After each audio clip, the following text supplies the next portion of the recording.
आज तक आपने सुना होगा कि इब्लीस हमेशा इंसान को इबादत से गुमराह करने की कोशिश करता है, मगर आज की यह कहानी इतनी अजीब है कि इसे सुनकर आप हैरत में पड़ जाएंगे। एक शख्स अंधेरी रात में नमाज अदा करने के लिए अपने घर से निकला। रास्ता बहुत अंधेरा था और चलते हुए उसे ठोकर लग गई। वह मुंह के बल गिर पड़ा और कीचड़ से लथपथ हो गया। गंदे कपड़े देखकर वह वापस घर लौटा, लिबास बदला और फिर से मस्जिद की ओर रवाना हुआ।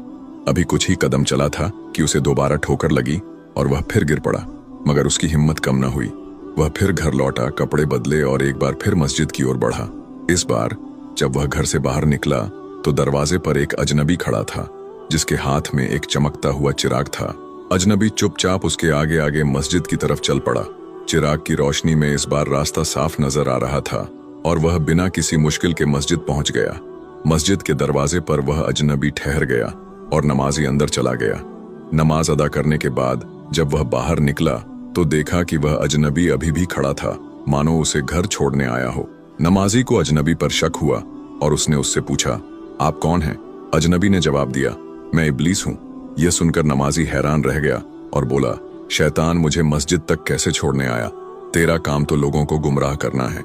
इब्लीस हंसते हुए बोला, जब पहली बार तू गिरा तो अल्लाह ने तेरे सारे गुनाह माफ कर दिए। जब दूसरी बार गिरा तो अल्लाह ने तेरे पूरे खानदान को बख्श दिया। मुझे डर था कि अगर तू तीसरी बार गिरा तो अल्लाह पूरे गांव को बख्श देगा, इसलिए मैं चिराग लेकर आया ताकि तू बिना गिरे मस्जिद पहुंच जाए। यह सुनकर नमाजी की आंखों में आंसू आ गए। उसने सजदे में गिरकर अल्लाह का शुक्र अदा किया कि उसकी मेहनत और नियत को अल्लाह ने कबूल कर लिया।